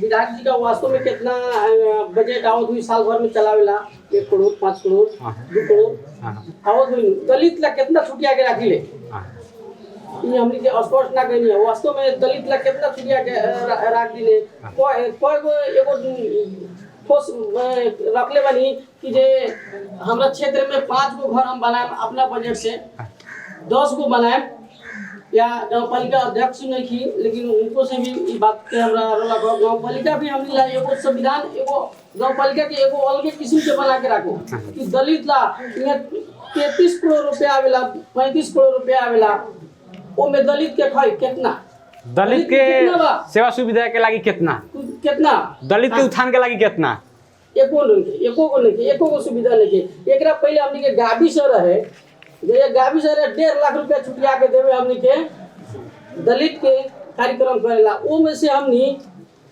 जितना दलित समुदाय बानी सा हर एक टोल में ओकरा के पैसा उठा के बाढ़ फाट के भाड़ा बर्तन कुर्सी बेंच आदि तक ले होई गाबी सके पैसा सभी लोग का घर में होई भाड़ा बर्तन अभी तक ले हुई, लेकिन ये गांव पालिका इतना 33 करोड़ रुपया चलावा था, 32 करोड़ रुपया चलावा था, दलित लगा दलित ला 1 करोड़ रुपया ना वार्ड से भी ये बात बा, वार्ड से भी अगर 50 लाख 1 करोड़ रुपया अगर मिल रहा बा तो दलित के कितना छुटिया के रख ले बनी, दलित लगा है ना आम लोग ला तो सब तो हईले बा, सड़क रोड बनते रहल बा, लेकिन दलित के कहाँ, दलित ला अपना में वो प्रतिबद्ध करी कि जो वार्ड में 50 लाख रुपया होता तो हम 2 गो घर बनाए में सभी लोग के तो घर के आवश्यकता सब दलित के ना बा, सब लोग कुछ बना ले 25% लोग घर बना ले 75% जेकर आवश्यकता ओकरा बना दी, ओकरा के बनाई ना, हमरा घर बन के हमरा के आवश्यकता नहीं के, जेकरा आवश्यकता बा ओकरा बनाई ना घर। सब कोई के नमस्कार, हमार नाम कांति देवी राम, 4 नंबर वार्ड। मतलब कहे के ये बात बा हमनी के तो गरीब आदमी बानी ना, गरीब आदमी ओमे और बानी या चंदन जी के पाली में, मतलब हमनी के देखना जो गरीब बा हमनी के वास्ता हमनी के घूम फिर के चारों ओर से हमनी के जीता सकल कुर्सी बैठा सकल जल्दी जब गरीब बा हमनी घूम के चारों ओर से बैठा सकल भाई उनके चलते हमनी कुर्सी में बैठल बानी। तो हमनी के देखनी बहुत जहाँ से माने हमनी के कार्यक्रम लियावे तरह वहाँ पर से तो मुड़ा के चाहे कपड़ा में सियाई करे सिपमुला तालीम सियाई में तालीम करे में तब खबर देत रहनी, बोलावत रहनी, 6 दिन के 7 दिन के तालीम हमनी के देत रहनी, तो में हमनी के पैसा भाता मिलत रहे, खाता मिलत रहे, तो हमनी के जाके अपना बाल बच्चा के तो उ तालीम जे देलै तो तालीम जे देलै उ तालीम के काम करे छी कि नहीं करे छी यहाँ सब काम हमनी में कोई नहीं आ घरौ हमनी कर सकत नहीं उनकरा देरी से मतलब सब जहाँ न जाके तालीम जे तालीम लेली ना सिलाई कटाई के हमनी के उनका जीता देनी वो हिसाब से समाज के गरीब समाज के हमनी के 4 वर्ग के तालीम हमनी के दे देनी। जब 5 बरस मन बैठला में कुर्सी 5 बरस तक हमनी के केना वो बैठे घर ना देनी, चाहे माने पढ़ाई हो चाहे लिखाई हो पढ़ाइयो देनी, साल भर पढ़ो कहीं सब वजह से तालीमो कहीं सब कुछ हमनी के भाता सब चीज से मिला। घर में हमनी के रोड में हमनी के पानी में है 40 का रोड हमनी के बना देनी, गली बना देनी, ये सब बना देनी, मतलब राशन मिले वाला है राशन देनी, घर में हमनी के जमा काटी के दिक्कत हो तो घर चूल्हा सब देनी, ये गरीब हमरा ला मरम कपड़ा ला हम काहे न उ सब हमनी के देनी। उनका चलते हमनी के सब चीज के आधा स्वाद वाले हमनी के सुरक्षा ऐसा बात नहीं के जे उनका चलते हमनी के ना माने अभी के ब्रीड में नहीं जीता वाली तो अभी के ब्रीड में हमनी के घर में अपना जान भर तेल पानी ढुक जाला, घर में हमनी के देखे ना जानी, जे गरीब हमरा गांव में घूम के इतना गामा में घूम के कुर्सी पर बैठले बा, फिर हम तक 2 मिनट समय दे के हम जाकर देखी जे गरीब के ये पानी में बाकी रोड में पहले के जनप्रतिनिधि सेवा सुविधा देवे, अहिले अति खानी के जनप्रतिनिधि सेवा सुविधा न देवेला, देख रेख न करेला। अभी यहाँ देवताल में भी कार्यक्रम एको अभी ना लगे आइलो रहले तब में पूछताछ हम के ना करी आ जरूरी पर आइबो करनी से तो सुने दी काम में ना सुने वही बातें ना सुने होते हमरा बात का मतलब बा हम जात कर दो जी जी जी जी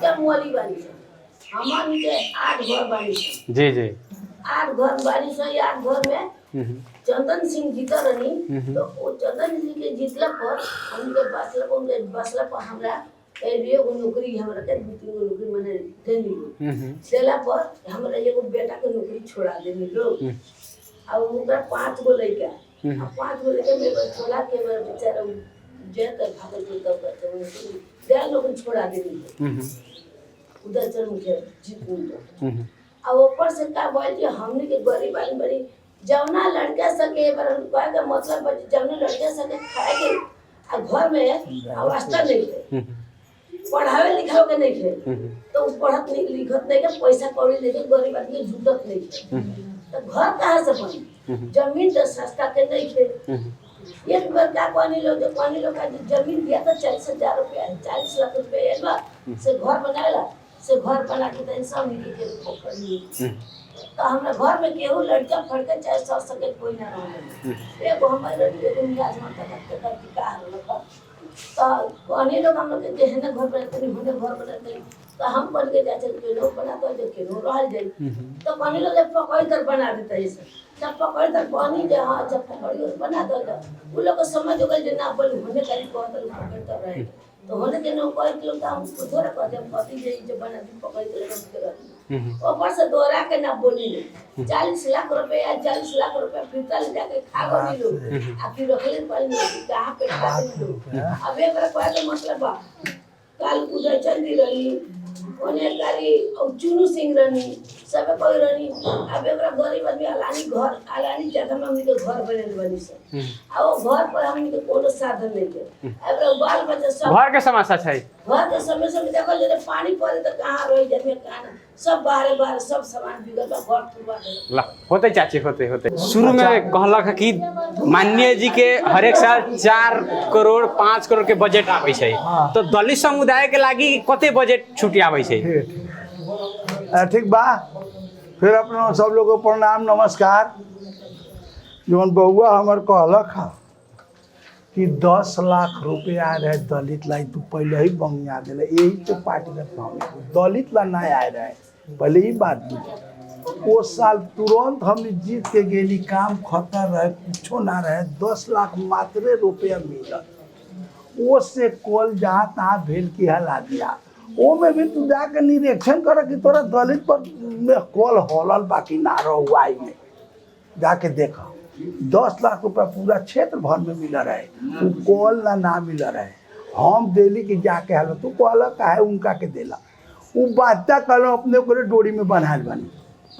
कौन का डोरी में अपने बनाल बानी अपने लोगों ने एगो डोरी में नहीं बनाए सब डोरी में सब बनाए कहीं ना अधिकार मिले दोसर बात का बात पार्टी प्रति कहला ना वो नहीं कानून में कि दलित के घर बनावेला तोहर कितना बजट मिला दे नहीं संसदीय हमनी के रकम रखा 3 करोड़ तो माननीय जी टंकी बांट दिया तो 10 लाख के कीन के बांट देती माननीय जी एक घर बना दो ओकरा आवास कार्यक्रम से सरकार ऊपर से तो उनका कहना है कि दलित समुदाय के लागी बजट कते ना ओकरे लागी सब के लागी बजट लावे छै लेकिन दलित समुदाय के लिए बजट कते अपने एगो अभियंता होके अपने जब यही में भुला जाई तानी कते अभियंता अपने रह सुनो ना कहै छी दलित प्राथमिकता में रखले छी दलित प्राथमिकता में रखले छी ओकरा लिए बजट चाहे कि ना चाहे गांव पालिका जौना बेर कहलन हमहू रही वो दिन मेयर गांव पालिका में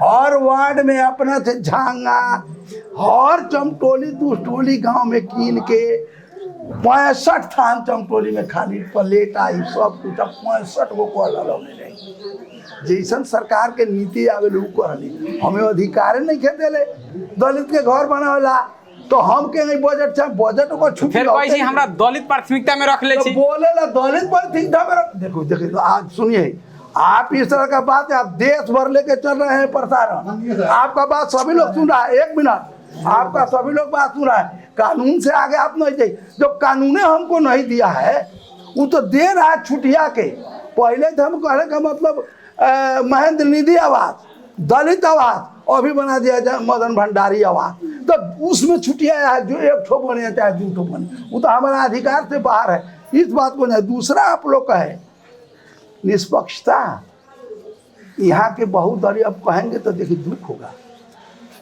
बोलती है कै ठो महाजन कै ठो लोग सवेरे से जाता है भट्टी में हम सवेरे से हो जाते हैं हमारे पास खाने का ये नहीं है कुटुम्ब आएंगे तो सुगर पछाड़ देंगे या मुर्गा पछाड़ देंगे या सवेरे से जाएंगे वहाँ करने के लिए, आगे बढ़ने के लिए संघर्ष करना पड़ेगा। संघर्ष कर नहीं कीजिएगा तो नहीं होगा। हमारे सुराज जी कहे अलग अलग एक होकर लड़ना होगा। दूसरा बात आप लोग का है उपेंद्र जी विचार है, व्यक्ति नहीं है, मुद्दा है। उपेंद्र यादव जो है आज मधेश का अधिकार है, उपेंद्र यादव है जो आपको आयोग में उनको उप प्रधानमंत्री मिल रहा था, गृह मंत्री, मध्य प्रदेश में मुख्यमंत्री। हमको 3 करोड़ रुपया दिया जा रहा था कि पार्टी छोड़ के आइए, आपको मंत्री बना देंगे, पार्टी छोड़ दीजिए, आइए यहाँ ऊपर के चल खेल में। हम लोग का नहीं, जहाँ है वहाँ है। जनजाति आदिवासी दलित मुस्लिम सीमांकन सभी का अधिकार देने का अशोक रही बात किए थे, छोड़ के भाग गए। दलित के काफी नहीं है, दलित राई लिंबू तमाम डोम मुसहर जमात थारू महिला सब लोग हैं। आप कई बार आपने देखा है कलावती पासवान हम लड़े हुए थे, उस दिन कलावती पासवान को माननीय उपेंद्र यादव ने बनाया था। ये सही बात है कि नहीं है? सलमा मिकरानी बर्तन मांजने वाली दूसरा कप कपड़ा पहना के माननीय बना गया प्रतिनिधि सभा का। करीमा बेगम, दुर्गा दास ततवा, सुनीता राम, चमेली देवी दास, आज ललिता विद्रोही, ममता ततवा, आप कहने का मतलब कि शहीदा खातून, सुनीता शाह, कौन बनाया है? इससे कैसा अधिकार होता है? वो कलावती पासवान आज कहाँ है? हम आप लोग से पूछना चाहते हैं। विजय मंत्री बना दिया, उपेंद्र जी चला गया विजय गद्दार के पास, वहां से चली गई, अब जाके झोड़ा में बैठ गया है कांग्रेस का। वो दलित का आवाज उठाएगी, वो दलित का काम करेगी? इतना विश्वास? हमको 3 करोड़ दिया तो हम नहीं बदला। आप साधारण में मंत्री जो बना दिया, आपको 2 बार राष्ट्रीय थी उपराष्ट्रपति को हम लोग बना दिया, अध्यक्ष जी आए वो भी जीत गए, हमको कहाँ मंत्री कोई बनाया है? कहाँ पार्टी छोड़ के बैठे? आपको आयोग में उपेंद्र नहीं रहता तो पूरा यह देश डूब जाता। उपेंद्र यादव है जो आयोग में 3 माननीय अड़ान लिया, कहा कि नहीं यह मधेश को तुम लोग बर्बाद कर देगा, जंगल कटवा के पहाड़ी बासी सभी लोग को बैठा देगा, हम लोग को अधिकार हनन। तो आपका अधिकार का लड़ाई लड़ रहा है, आपका सम्मान का लड़ाई लड़ रहा है, आपका पहचान का लड़ाई रहा है। उपेंद्र यादव क्या है? एक सदस्य है, उनके पास कोई अधिकार नहीं है। वो भी इसी तरह हमारे तरफ चिल्लाते हैं, बात रखते हैं, करने का काम होता है जो इस देश का मुखिया है। ओली देउआ, किसी देश में आपने सुना होगा कि विपक्षी अपक्षी एक जगह होता है? जिस देश में कांग्रेस माले एक होकर के अपने गलती को पचाने के लिए, जनता पर दमन करने के लिए लगा है, उसी में आप है। आप कहते हैं हमारा अधिकार चाहिए, उसके विरोध में लड़िए। सभी जनजाति पिछड़े उत्पीड़न में पड़े हुए लोग सभी एक होइए। हम कोई पार्टी नहीं है, संघर्ष कीजिए, आंदोलन कीजिए। 9-10 वर्ष हो गया संविधान का, हमारा अधिकार क्यों नहीं मिल रहा था? इंडिया का संविधान कौन लिखा? बाबा अंबेडकर डोम थे, डोम। जगजीवन राम चमार थे रेल मंत्री, उनके पास शिक्षा थी। आपको कहने का मतलब कि रामविलास पासवान, उनका बेटा अभी चिराग उभरा है। तो संघर्ष करने से होगा, संघर्ष में लगिएगा तब होगा। उनका लिखा हुआ था इतिहास, लेकिन दबा के रखा गया था। पन्ना को निकाला और अपने देह में आग लगाया, आंदोलन किया। जाइए देखिए, मुसहर भी दरोगा है, चमार भी दरोगा है, डोम भी दरोगा है, हर चीज है। अपना अधिकार का लड़ाई लड़ा। मतलब अपने कहने का काम है कि ये समुदाय संघर्ष करे, संगठन में रहे। रस्सी से बांध सकते हैं, डोरा से कोई नहीं बनाएगा। आप एक अलग अलग रहते हैं। यही में हम थोड़ा देर थपम, हम हो जाएगा थप दिए। माननीय जी के सामने भी थपम हम। माननीय जी थोड़ा देर सुने के पड़ल। जैसे संघर्ष के बात रहुआ कहनी है कि संघर्ष जरूरी बात, संघर्ष करे के पड़ी। अपने लोगों के एक रूपता होके, एकजुट होके संघर्ष करे के पड़ी। संघर्ष तो ये देश में दलित समुदाय लोकतंत्रों ला संघर्ष कैले रहे। ये देश में दलित समुदाय प्रजातंत्रो ला संघर्ष कैलक, ये देश में अपने के गणतंत्र ला भी दलित समुदाय अपने के दलित समुदाय भी शहीद भेल, वहाँ पे संघीय व्यवस्था के बदले ला भी अपने के ना तोहर हो गए बात, तो सब बात हम निचोड़ कर दे। लेकिन तू फिर जब अब दलित ना सुना ना केकरा से लड़ेला हमरा संघर्ष रहा ना, केकरा से अब केकरा से लड़ी, रोगा से लड़ेला या स्थानीय सरकार से लड़ेला, केकरा से लड़ेला संघर्ष करी। जब तू ए में लड़ाई लड़ला संघीयता ला, लोकतंत्र ला, गणतंत्र ला, तोरा अधिकार मिलल बाकी ना। वही गणतंत्र के लोकतंत्र के अधिकार है कि घर घर में हर महिला के आज वार्डा अध्यक्ष बनावल जाता, वार्डा सदस्य बनावल जाता। ना ना सुनिए, मेयर बनाने का काम किसका है? सुनिए ना, गांव पालिका में आप रहो ना, सुनिए ना, सुनिए आप भी सुनिए, देवताल गांव पालिका में एक सदस्य लाके यहाँ का यहाँ भी जनसंख्या है, लेकिन नहीं देते। कौन वोट तो वोटे ना लोग देता दलित, तो तू कैसे आगे बढ़? काहे नहीं के वोट देखा? अब जाने कारण क्या है? कारण क्या है? आपके पास पैसा है, मेरे पास पैसा नहीं है। आप पैसे वाले हैं, आप लाठी वाले हैं, आप बोल वाले हैं, मेरे पास कुछ नहीं है। शिक्षित कीजिए ना, सुना तोहरा पहले सकल भाई का क्षमता रहे, सकल भाई हम नहीं जोरे लड़ रहे, ओकरा में क्षमता रहे, क्वालिटी रहे, वो तब तेरा मुखिया बन के दिखा देला, कहाँ हटल दिखा देलक। तू हो जनता में संघर्ष करा हो, तोनी ला हम लड़म, तोनी के अधिकार के लड़ाई करम, कहला से ना हो, कहला से होई, कहला से नियत भी हमनी के ठीक होए के पड़ल। हमनी सब देखा उठा के देला से ना, बउआ सब लोग बढ़ले बा, तू का इतना सीख ले बड़ा बोले के चले के करे के, सब तोहरा में खूबी बात, खूबी बात पीड़ा से अनुभव, पीड़ा होते हुए ना, पीड़ा से अनुभव पीड़ित नहीं का, पीड़ित आगे बढ़ा, पीड़ित बने। हमर समुदाय बोले वाला नहीं है, वो समुदाय के पीड़ा का बेटा बा, हम पीड़ित बने। एगो वाड़ा समुदाय बेटा बा, तू वाड़ा समुदाय पीड़ित बा, वो वास्ता हम जानता नहीं। यहाँ के राजनीति सुना ना, तो पीड़ित ला उठा के कहू ना, सुना पीड़ित ला तो सब लोग लड़ाई कर रहा बा, हम एक बेर कह देली कि हमनी के आवाज बा। माननीय जी सब के जब एक सब पीड़ित ला लड़ाई करता नहीं, बहुत हमरे के बता दिया कामना पीड़ित ला बात के तू कहला कि देश में रह ना कौना पीड़ित ला, सब ला, दलित ला, ये देश में जो ना आयोग तू जनाई तरफ ना एक मेरी बात उठौला, तू कहला भेंट करे ना है, भेंट से का तोरा अधिकार ला तो पूरा देश ला। उपेंद्र यादव लड़ के आज आयोग के रोक दिलक 3 गो माननीय रोक लखन तो आज खत्म हो जाई, मधेश के ध्वस्त कर दे, तो 3 गो माननीय मिलकर अपन आवाज उठा के रोक देना। दलित समुदाय को बधाई, दलित समुदाय के दलित समुदाय सुनो ना, बेनिफिट भेल चाहे देख बहुत बेनिफिट बा, बहुत बेनिफिट बा।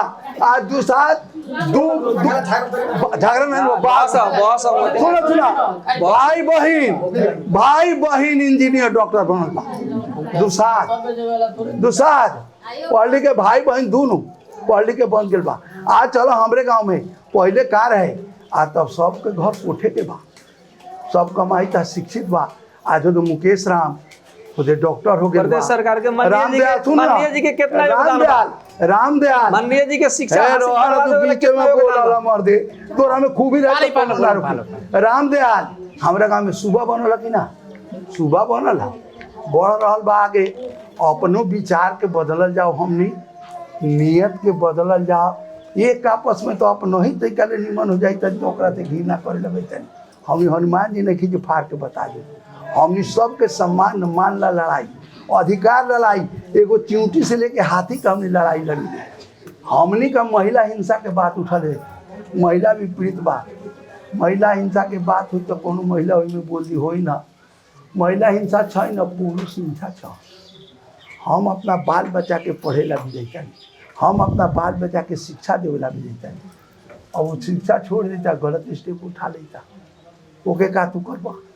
निमन आदमी संघर्ष करी, आगे बढ़ी, हमरे के कुचल के तू आगे बढ़ जाबा, तोरा में खूबी होई, क्षमता होई तो करबा। तो हमनी जे भी करता केहू आज बैठल बड़ा गांव पालिका में, तोरा गांव में इतना संघर्ष की लागी करे के चाही, लोकतंत्र लागी कैलक, प्रजातंत्र, संघीयता, गणतंत्र लागी कैलक, लेकिन ओकर उपलब्धि समुदाय के ना, लोकतंत्र, गणतंत्र, संघीयता वही दिन सफल मानम जौना दिन छुआछूत, भेदभाव, सब में सबके प्रेजेंटेशन, सब में सबके उपस्थिति, सब जगह सबके नौकरी के अधिकार, भेदभाव दूर हो जाई, सबके अधिकार सुनिश्चित बा, लिखल बा, लेकिन वो कार्यान्वयन होके काम में लागू हो वही दिन समझो। पत्रकार महोदय जी, मेरा भी एक सवाल है जी, माननीय जी से है। जो एक हमारे समुदाय का मुंशी जी बोले थे, पहले पूछे थे माननीय जी से कि आपका 2 करोड़ हो, 4 करोड़ हो, या 2 लाख हो, 4 लाख हो, जितना आपका बजट मिलता है उसमें से आप दलित समुदाय के लिए कितना देते हैं? कितना देते हैं? एक मिनट आप देखे होंगे, सुने, आप देखे होंगे, मंदिर में नाला में आप देखे होंगे पत्रकार महोदय जी, आप देखे होंगे कि जब बजट भाषण होता है, इस देश का बजट भाषण होता है, तो केंद्र सरकार जो बजट भाषण करते हैं, तो उस बजट भाषण में सबसे पहले आपत्ति कौन जनाते हैं? मधेश का नेता उपेंद्र यादव जी जनाते हैं। काहे जनाते हैं? जनसंख्या को आधार में बजट पुगे ना मधेश में, जनसंख्या को आधार में दलित छ कि छैन यहाँ मधेश में। उपेंद्र यादव जी कभी आवाज उठाए हैं? उनका सरकार 5 वर्ष नहीं, उनका सरकार 7 वर्ष इस प्रदेश में हुआ है। कभी भी दलित समुदाय के कितना उनको बजट चाहिए? मधेश के 50% बजट चाहिए। 50% जनसंख्या अगर इस देश में है तो उपेंद्र जी को बजट कितना चाहिए? मध्य प्रदेश को बजट कितना चाहिए? 50% चाहिए, कुल बजट का 50% चाहिए। लेकिन 14% या 22% जनसंख्या दलित समुदाय के, तो उनका बजट कौन देगा? उपेंद्र जी कभी आवाज उठाते हैं? माननीय जी कभी आवाज उठाए हुए हैं? सुरेश जी कभी अपना पालिका आवाज उठाए हुए हैं? तो बात उठाओला, कौन उठाएगा? आप जनप्रतिनिधि, हमारे जनप्रतिनिधि, जनता का जनप्रतिनिधि, आपको अधिकार है उठाने का। आप इसीलिए बुलाते हैं, बात सुनना चाहिए। वहाँ को बनाई वही ना, हमरो बनाई के वहाँ को आवाज वहाँ ले भन्नु बोल हमरो तपाई स्पेस दिएर घुमिराख्नु देश भरि। कानुनलाई मिचेर जाने कि कानुन सम्भव गर्ने हो, कानुन भित्रमा छैन। तपाईको अधिकार दलितको घर बनाउनको लागि बजेट छुट्याउने, त्यो प्रदेशले छुट्याएर दिन्छ। तपाईको प्रदेश सरकार कुनै पनि दलितले उपचार बिना मर्न पाइने छैन, कानुनमा व्यवस्था छ। कुनै पनि दलितले उपचार बिना मर्न पाइने छैन, कुनै पनि दलितले शिक्षाबाट वञ्चित हुने छैन, संविधानले दिएको अधिकार हो यो। त्यो शिक्षामा त छ, त शिक्षामा त दिइराखेको छ, पढाइ लेखाइमा दिइराखेको छ। तपाईको आवास कार्यक्रम तोकेर दिएको छ, जिल्लाभरिमा समग्र रूपमा आउँछ बजेट। सुन्नुहोस् न, ए बाबा खाली आपका सुनिए, पढ़ाई में बजट सुनिए ना, सुनिए बाबू तो बात कर जी। 80-81 में शहरी विकास मंत्रालयको यो मध्य प्रदेशमा हैन, 12 जिल्लामा 1617 घर मध्य प्रदेशले पनि सम्झौता गरेको। सर आप खुद नहीं जानते, संघीय सरकारको शहरी विकासमा सम्झौता गरेको 1617 घर कहाँ गयो? नहीं है, कसको खोजीमा गयो? हक भी हम संविधान में मेंशन कर दें। दलित हक आप पर है। आप जानते हैं दलित के घर बनाने के लिए छुट्टियां जाता है प्रदेश में। बताइए बताइए, शहरी विकास में हम दिखाएंगे आपको। शहरी विकास में शहरी विकास में क्या बात करते हैं? 1617 घर 80-81 का बजट दिया है। आपका प्रदेश में सरकार का पूरा मर दे पूरा मधेश भर में 12 जिला एक रकम देवाले। मानिए जी 12 जिला सुना ना, पूरा मध्य प्रदेश भर में एक मुश्त अरब करोड़ देवल। ओ में अपने का 8 गो जिला मध्य प्रदेश में बा, ओ में कितना भाग हमने का 12 जिला का पड़ा। ओ में मंत्री लोग छुटियावल और मंत्री लोग छुटिया के आउ का करले कि आवास कार्यक्रम में देवल। तो बउआ तोरा के पहले ही कहलिया कि देता 1.5 करोड़ 2 करोड़ रुपया। यहाँ दलित बहुत बा, कुछ लोग कहलक तूहे कहला और सकता है ओकरे देवे की। यहाँ तो गरीब वही ना, गरीब बता ओकरे घर बना दिला, हम ना बनेगा सब तो बनता होगा। तो बिहार आमुआ में 8-10 गो घर बन, लेकिन है वो दलित के घर में बना। यहाँ जौन बा वही बा, लेकिन जौन बात सुनू, जौन बात आपने कहली है, अब एक बार में कहाँ से हो सब अपने जौन बात कहली है वो नहीं थे। कल धारा मुख्यमंत्री से कहली, ये बात अपने के पहले कहली है यो घास बांस कपास रोटी कपड़ा मकान आधारभूत आवश्यकता जनता के जे इटली ना है, बनारस ना है, कलकत्ता ही ना है, जे यहाँ के जनता अभी पीड़ित बा एकरा के देवे के पड़ी। जैसे कह दिल ना रोड पर सब लोग चलता, स्कूल में सब पढ़ता, स्वास्थ्य सबके लिए बा, लेकिन हमारा कथी मिलत? दलित के घर काहे नहीं के बने? एकरा ला तो सरकार के हमनी के बजट एक बार रहू ना बोले देन तब तू बोल देता सुनो ना बोले देना मर ए मर कहे दो ना अब हम जाई तन बउआ तो लखन बहुत कार्यक्रम अब देखो अब वो का बा कि हमनी के अपने के खोल के कह देली ना कॉल हमनी के देखू अब देता हमनी के बजट दोन तू कहला पहले मंदिर आ मठ सब का दिन ना अब सीधा कहता फालना रोड फालना तक 1 करोड़ बता खत्म फालना रोड फालना तक पिपराड़ी टोल में यहाँ से वहाँ ले स्वर्ण गाँव पालिका में फालना देखी फालना तक रोड फालना देखी फालना तक रोड और कुछ नहीं देगा तो हम कैसे आपको दे देंगे? इसमें से पहले रहे तो एक कहिए दिली तो टंकियो दिया जाए है दलित घर बार एक दिन का खाना पीना बनाओ के दखबा तो 10 लाख के कीन के दे दो 5 लाख के कीन तो सरकारी अधिकार कटौती का 1 करोड़ हम बोरिंग ला रुपया रख ले रही है 3 गो बोरिंग में स्वाहा अब हम क्या करें? समरसियल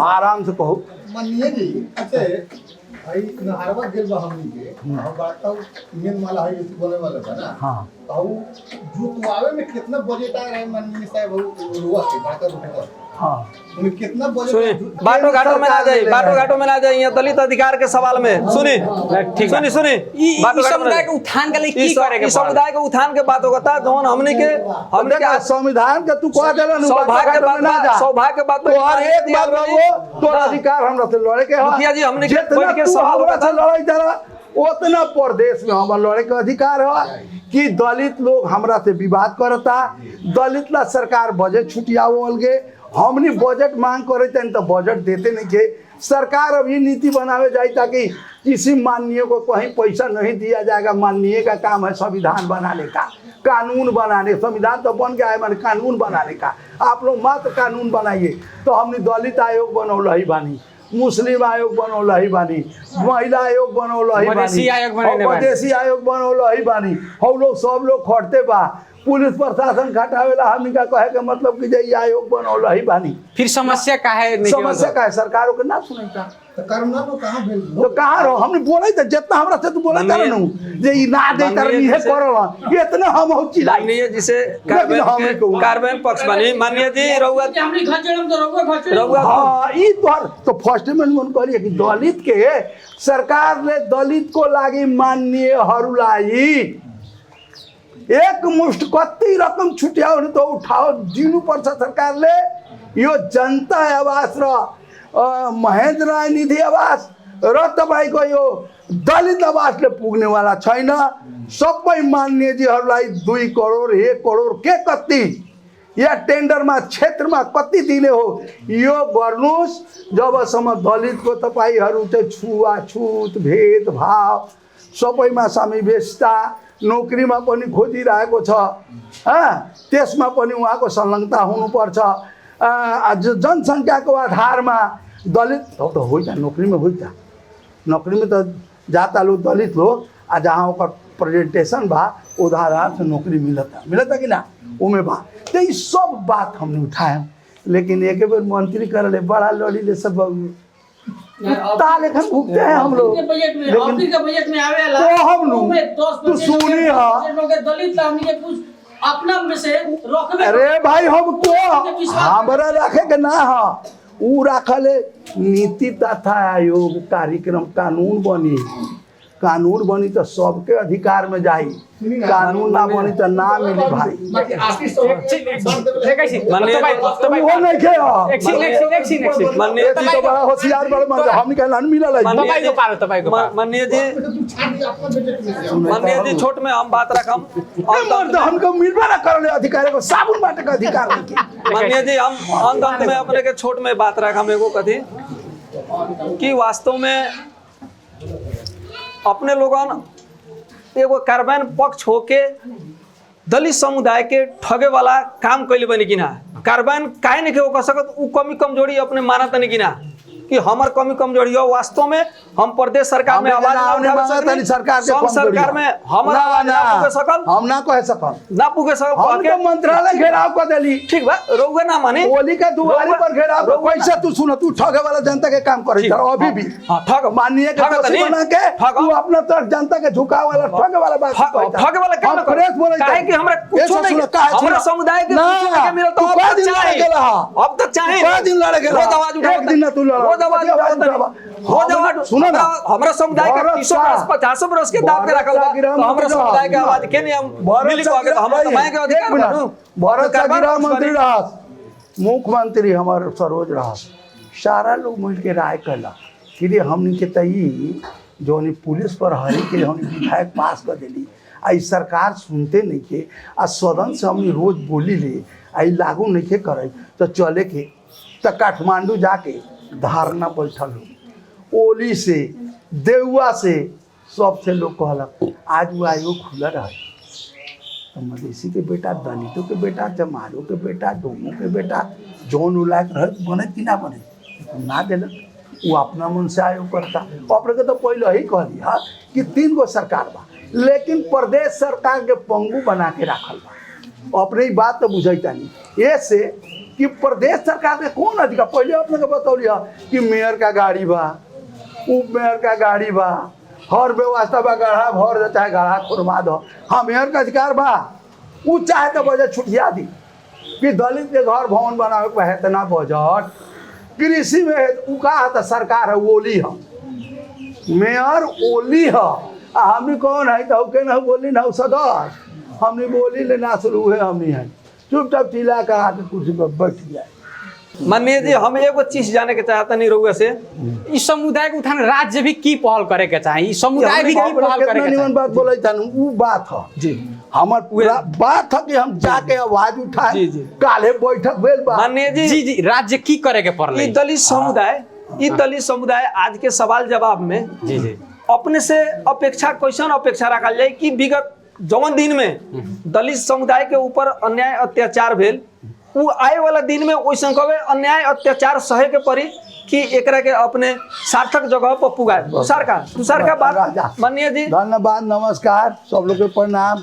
तू बहुआ जौन बात बोले बहुत अच्छा, हमार प्रतिबद्धता बा कि दलित के समावेशिता, दलित के अधिकार, दलित के घर के लागी, दलित के छुआछूत भेदभाव, दलित के कहे के मतलब बैक रखे के काम, कि जितना भाई आज जो इनका द्वारा अपने लोगों के बात हम सुन ली, ये बात के हम इस सदन में ले जाके तो ये विश्वास दिलवे तानी, हम मंच पर चढ़म, यही ऑनलाइन होखले तो सुनिए हम कितना उठाएं, ये बात में उठाएं। माननीय जी, सुन एक मिनट, दलित चाहता कि हमनी के बजट अलग चाहिए, महेंद्र नारायण निधि से ना पुगी, आई विमलेन्द्र नारायण निधि से ना पुगी, हई कहे के मतलब हई क्या कही मदन भंडारी से ना हुई।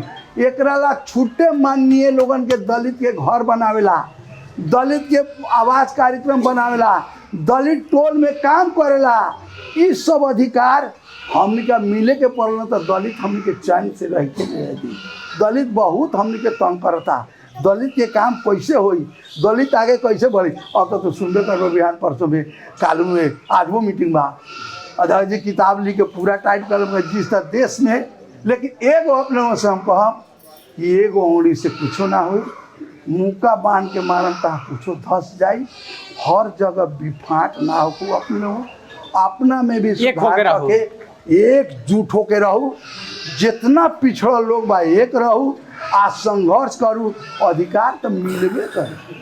छुवाछुतको घाउ अझै पनि यहाँको समाजमा जिउँदो छ। दुर्गा पूजामा दलित समुदायलाई पूजा गर्न रोक लगाइन्छ, उनीहरूको आस्थालाई पनि भेदभावले छेकेको छ। आवासको अवस्था अत्यन्त दयनीय छ, जहाँ धेरै परिवारहरू अझै कच्ची घरमा असुरक्षित र अपमानजनक अवस्थामै जीवन गुजारिरहेका छन्। चरम गरिबीले गर्दा आधारभूत आवश्यकता खाना, लुगा, स्वास्थ्य, शिक्षा सबै परको कुरा जस्तै बनेका छन्। महिलाहरूको पीडा झन गहिरो छ। उनीहरूले सुनाए दाइजोको भारी कहिले पनि टालिँदैन, बरु त्यो ऋणको चक्रमा फसेर जीवन अझ कष्टकर बनेको छ। त्यो पीडा, त्यो अपमान उनीहरूले मात्र बुझेका छन्। हामी त केवल सुन्न सक्छौं। यहाँका निर्वाचित जनप्रतिनिधिहरूले यी समस्याहरूको समाधानमा कुनै ठोस प्रयास नगरेको गुनासो बारम्बार दोहोरियो। अब दलित समुदायलाई आधारभूत सुविधा समेत उपलब्ध छैन। त्यसपछि समावेशी विकासको कुरा केवल भाषणमै सीमित भएको देखिन्छ। देवताल गाउँपालिकाको राम पासवान लगायत मधेसी दलित समुदाय यो पीडा कुनै एउटा कथा मात्र होइन, यो त पुस्तौंदेखिको गरिबी, विभेद र उपेक्षाको साझा इतिहास हो। जब छोरीहरूको बिहे ऋणको सुरुवात बन्छ र जातकै आधारमा अपमान सहनुपर्छ, तब समाज अगाडि बढ्दैन। आवाज महाअभियान यी मौन आवाजहरूलाई उठाउने प्रयास हो, जहाँ नीति र नेतृत्व पीडितकै दृष्टिकोणबाट फेरि लेखिनुपर्ने आवश्यकता छ।